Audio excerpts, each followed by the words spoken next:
Muy bien, un gusto volver a poder saludarlos. Ahora para hacer algunos comentarios y algunas reflexiones a propósito del módulo 2 de nuestra oferta. En el módulo 2 vamos a encontrarnos con algún tema relacionado con las historias o con la historia de, de los códigos de ética judicial y además de la historia, podríamos decir, una suerte de mapa, de registro acerca de cómo podríamos hacer taxonomías de los códigos de ética judicial. Ciertamente que no aspiro a suplir la bibliografía que hemos destacado para el módulo con esta breve introducción, pero sí quiero señalar que la historia de la ética judicial en el sentido, podríamos decir, formalizada, es de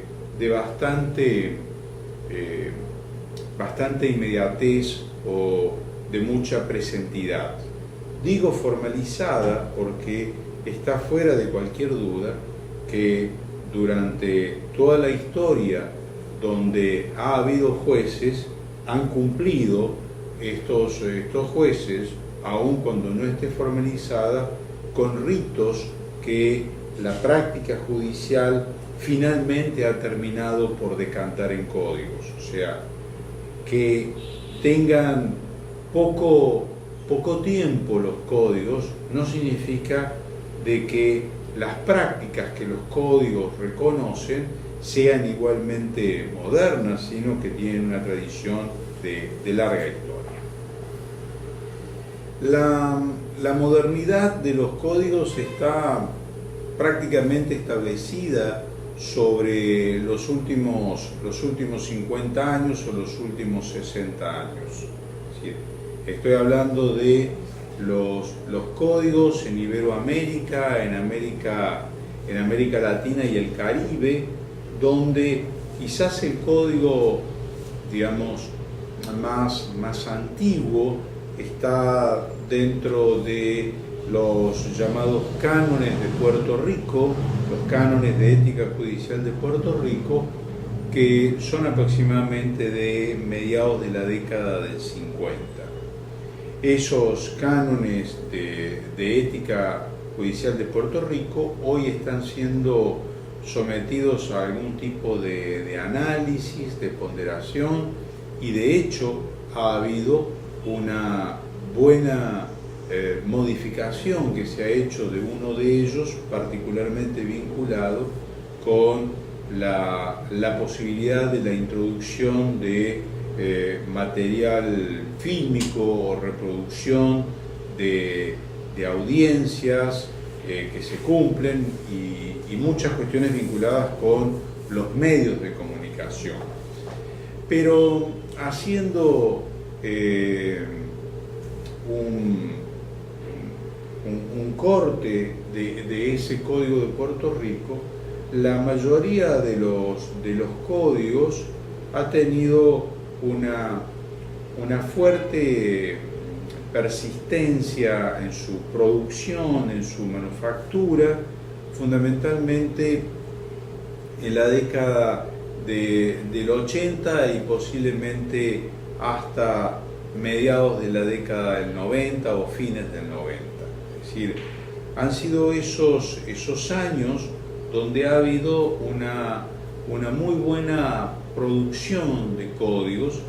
y esa producción de códigos de ética judicial a la vez ha tenido un eje que ha resultado ser muy disparador de ellos,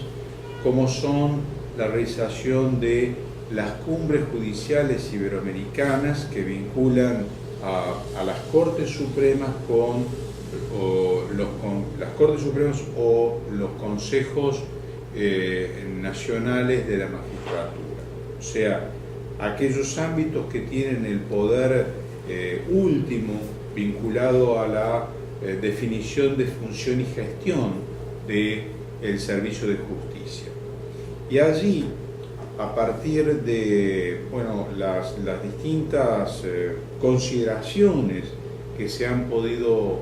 ir realizando, se concluye en que era muy importante a los fines de potenciar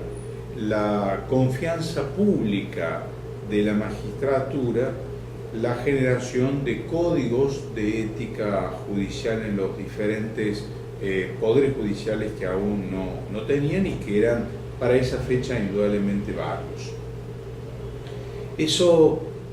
fue comprendido entonces que a mayor requerimiento de confianza pública de los ciudadanos en los jueces, la existencia de los códigos iba a ser un elemento que iba a orientar a ese resultado. Y eso simplemente porque si los códigos, como habíamos dicho en el aporte de nuestro módulo anterior, si habíamos señalado de la importancia de las prácticas como prácticas buenas, indudablemente que si ellas se consolidan en instrumentos normativos o en instrumentos deontológicos, hay un auspicio para esa realización. Posiblemente el momento más interesante a propósito de esa evolución de los códigos en América Latina llega sobre el año 2005, cuando es precisamente aquí en Santo Domingo donde se produce en la Cumbre Judicial Iberoamericana respectiva a ese año, se produce como resultado o como producto de la cumbre judicial la aprobación del Código Iberoamericano de Ética Judicial. Código Iberoamericano de Ética Judicial que se había trabajado durante algunos años anteriores y que venía siendo como un resultado de alguna manera esperable a la luz de otros instrumentos que se iban generando dentro de las cumbres judiciales, el estatuto del juez iberoamericano y algunos otros instrumentos que iban de alguna manera orientando a ese resultado. Y también hay que decir, haciendo un salto de pocos años, pero un salto sí de territorialidades, que a poco tiempo de la fecha actual, es en junio del año 2013, en donde la red judicial europea de jueces europeos, justamente en Bulgaria, en las reuniones de esos días 6-7 de junio, dictan la Declaración de Sofía, y en la Declaración de Sofía los jueces europeos dan una clara indicación acerca del valor, trascendencia e importancia que tiene la deontología, y así lo dice, no dice ética, dice deontología judicial para los poderes judiciales. Y eso era una consecuencia casi también muy directa, con una declaración, con una discusión y con una declaración que se había realizado algunos años anteriores, que era la Declaración de Londres de 2010, donde se incorporan precisamente un código un código deontológico para los jueces europeos.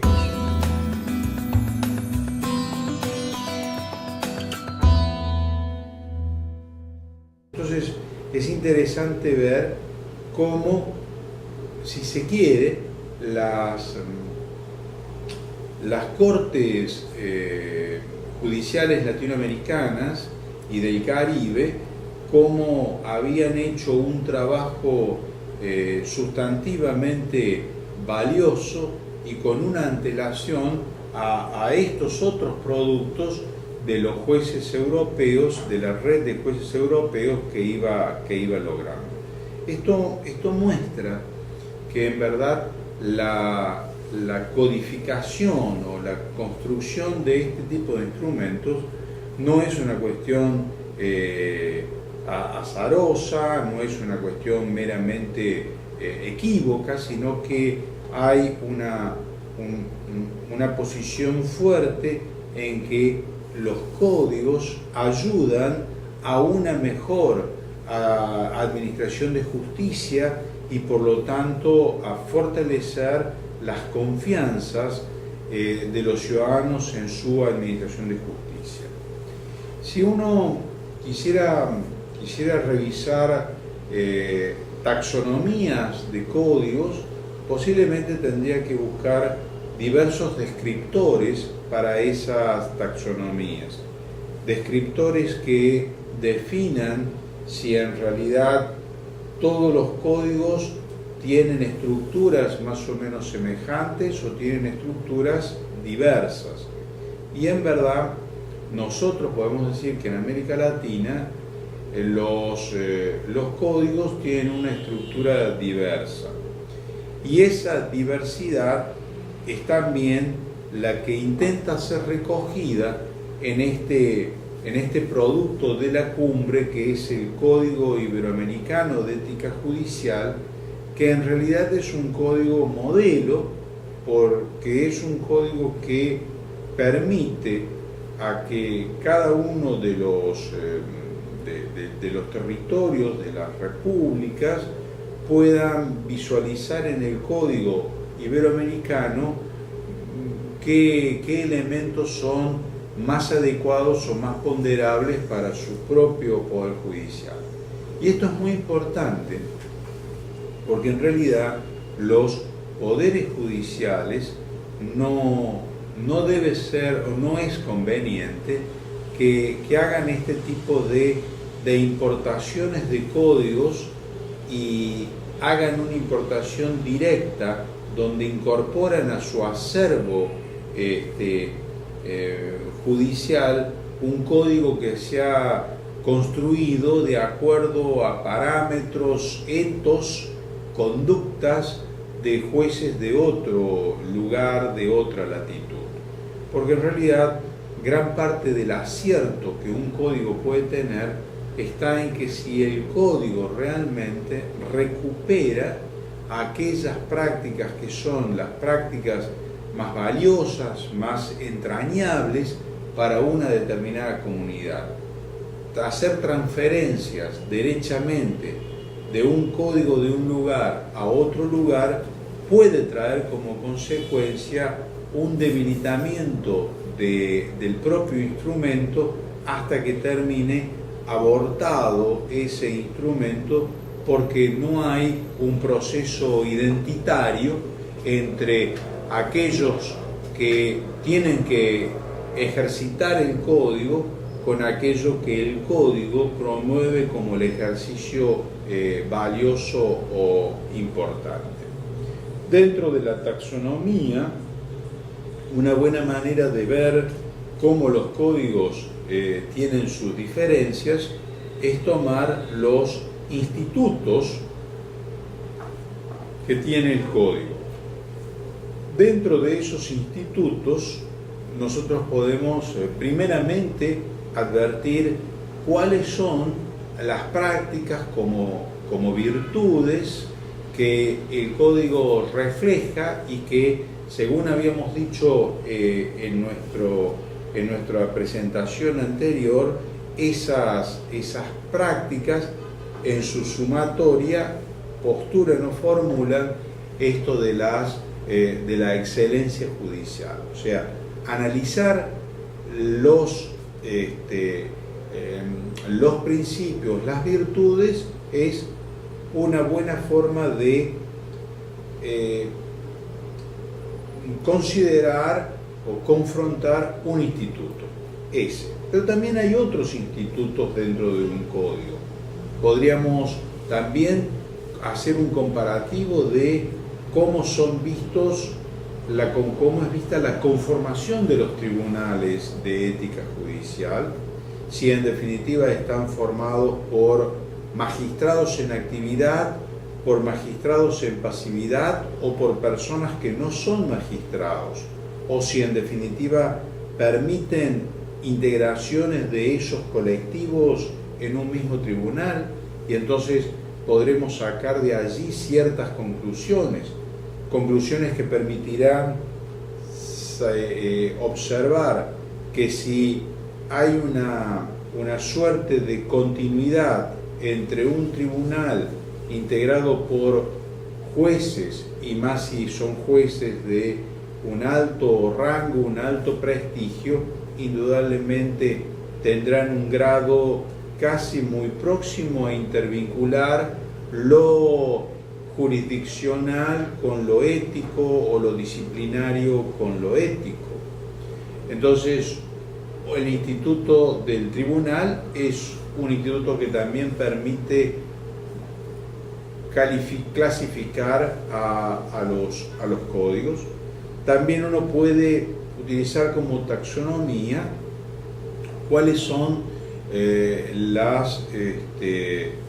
las sanciones o qué tipo de resolución se dicta en un tribunal de ética. Hay códigos que dicen que no hay ningún tipo de sanción, hay otros códigos que hablan de que hay una sanción, hay códigos que confunden una sanción ética con una sanción disciplinaria,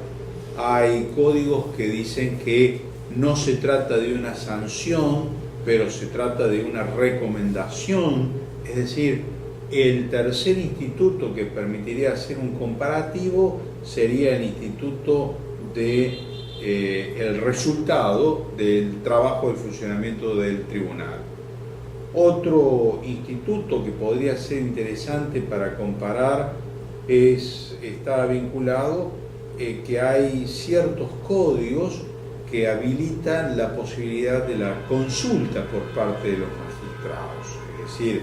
hay tribunales que admiten, tribunales de ética, que admiten que un juez pueda elevar su pregunta, su consulta al tribunal para que le ayude en el discernimiento acerca de una determinada cuestión. Y para no abundar más en detalle, terminamos con esta reflexión. Simplemente, los problemas éticos son en definitiva problemas que muchas veces no son suficientemente claros como para que uno individualmente lo pueda discernir en su comprensión cabal. Y como eso ocurre muchas veces en estas cuestiones de las éticas aplicadas y de allí de la ética judicial, es que la dimensión de la consulta es una dimensión que habilita a que aquel que no ve claro una situación, antes de ingresar en una conducta que deviene como una conducta impropia, inadecuada, pues haga la consulta para que el tribunal le señale si esa conducta es realmente inadecuada, inapropiada, y se evita entonces algún tipo de complicación o dificultad futura. De esta manera hemos tratado de dar cabida a algunos aportes a este módulo segundo de nuestro programa, que volvemos a agradecer a todos ustedes que que acompañen en el mismo y que nosotros estamos muy complacidos de poder seguir ayudando, colaborando y trabajando en conjunto. Muchas gracias.